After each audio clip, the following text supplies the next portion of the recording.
Recently opposition इंडी bloc ने Rajya Sabha chairman और vice president Jagdeep Dhankhar के खिलाफ नो कॉन्फिडेंस मोशन का नोटिस सबमिट किया। ओपोजिशन का आरोप था कि वाइस प्रेसिडेंट के एक्शंस बायस्ड कंडक्ट के हैं and vice president ruling party या फिर गवर्नमेंट को फेवर करते हैं एंड उनके पक्ष में स्टेटमेंट्स देते हैं। ओपोजिशन का यह भी कहना था कि उनके जेन्युइन डिमांड्स को भी इग्नोर किया जाता है। तो आइए हम डिटेल्स में जानते हैं कि ये इशू न्यूज में क्यों रहा।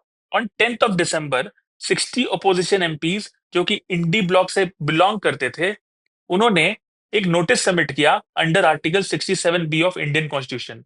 नाउ याद रहे कि ये जो नोटिस है, this was the first against any sitting vice president. Now यहाँ एक कंसेप्ट यूज हुआ है विच इज आर्टिकल 67 बी। आइए इसको पहले जानते हैं। आर्टिकल 67 बी कहता है that vice president may be removed from his office by resolution of council of states passed by majority of all the then members of council and agreed to by the house of people। इसका simple meaning है कि राज्यसभा में resolution pass होगा through effective majority which is kind of effective strength of house and agreed to Lok Sabha in simple majority, and no resolution for this purpose of this clause shall be moved unless at least 14 days notice has been given। मतलब आपको 14 days का advance notice देना पड़ेगा, तभी ये resolution move किया जा सकता है। आगे बढ़ने से पहले हमको जानना पड़ेगा कि what is the importance of office of vice president, जिनको राज्यसभा चेयरमैन भी कहा जाता है। तो आइए देखते हैं कि संविधान क्या कहता है। संविधान ऑफिस ऑफ वाइस प्रेसिडेंट के बारे में ये कहता है, under article 63 there shall be vice president of India। Under article 64 कि vice president will be the chairman of council of states. यहाँ काउंसिल ऑफ स्टेट्स मतलब राज्यसभा की बात कर रहे हैं। आर्टिकल 67 कहता है कि vice president shall hold office for a term of 5 years। Vice President of India can resign from his or her office at any time by addressing the resignation to president। मतलब उपराष्ट्रपति राष्ट्रपति को पत्र लिखकर resign कर सकते हैं। And at last no ground has been mentioned in the constitution for the removal of vice president.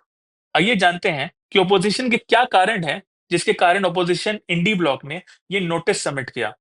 What are the reasons for notice by opposition. Opposition का कहना था कि राज्यसभा चेयरमैन या फिर vice president is an impassioned spokesperson of the union government's policies, that the person has a strong feeling about the government's policies which he is speaking in public forums, जो कि non neutrality को दर्शाता है, जो कि पार्टीशनशिप को दर्शाता है। तो there are allegations by opposition that there is partisanship and non-neutrality।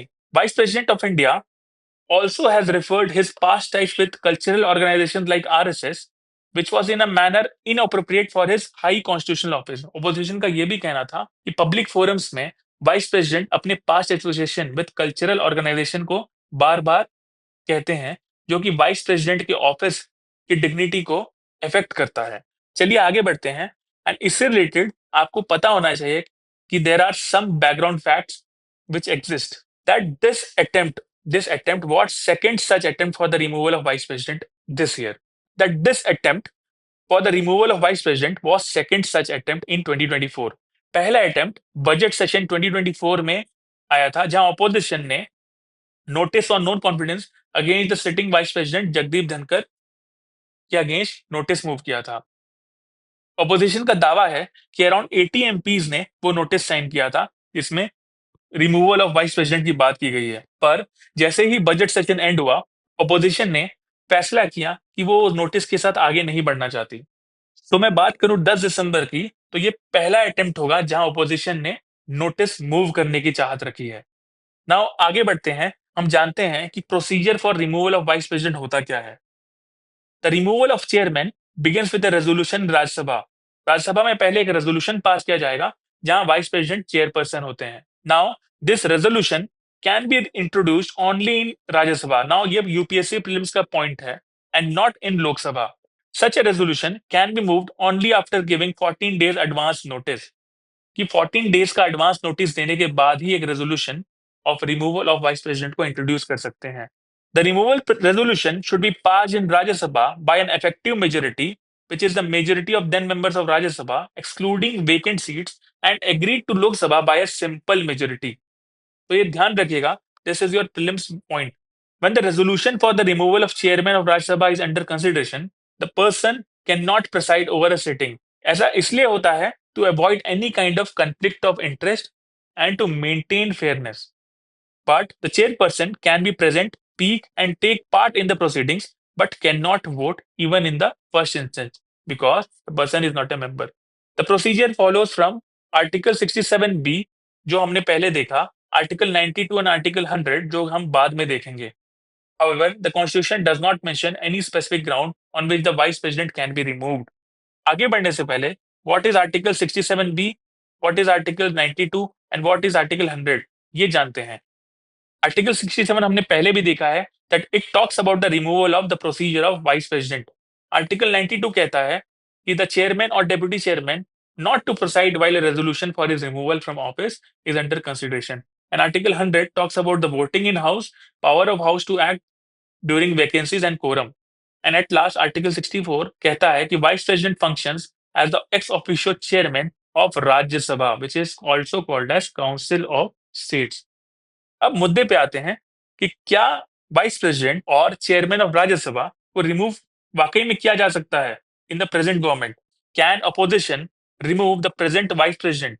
Now इसको जानने के लिए हम जानते हैं कि राज्यसभा की अभी स्ट्रेंथ है 245 and to attain any kind of majority in Rajya Sabha you need seats, you need 123 votes, 50%. Now देखते हैं एनडीए जो कि गवर्नमेंट का सीट्स हैं in Rajya Sabha which has 125 seat. And when we talk about opposition, INDI bloc have 88. तो यहाँ clear provision है कि there is every possibility that this resolution will be defeated in the house, but still the opposition is moving with the notice because opposition has to prove a point that the chairperson has deviated from his role as a neutral umpire, that the chairperson is not politically neutral, and it is the chairperson is acting with bias and hence disrespected the chair. अब एक और technical बात है कि ये जो notice है दिसंबर 10 को सबमिट हुआ है. एंड एज यू नो, जो हमने पहले देख रखा है 14 डेज का एडवांस नोटिस देना जरूरी होता है. And you know that winter session is ending on December 20, मतलब इन दोनों के बीच में सिर्फ there are 10 days existing. Now 14 days का एडवांस नोटिस देना जरूरी होता है. तो in any case this resolution will be defeated, will not be passed. Hence, the seat of Vice President Jagdeep Dhankar will remain safe. But it is act as a moral check or moral pressure to the government as well as to the office of Vice President. चलिए आगे बढ़ते हैं and जानते हैं कि इस topic से related कुछ एडिशनल फैक्ट्स जो कि आपको यूपीएससी प्रीलिम्स या फिर बाकी स्टेट एग्जाम्स में काम आएंगी. Some additional facts that which happened about previous attempts to remove chairman, जहां चेयरमैन जो कि स्पीकर भी हो सकते हैं because chairperson is the leader of the house, because chairman is the head of the house.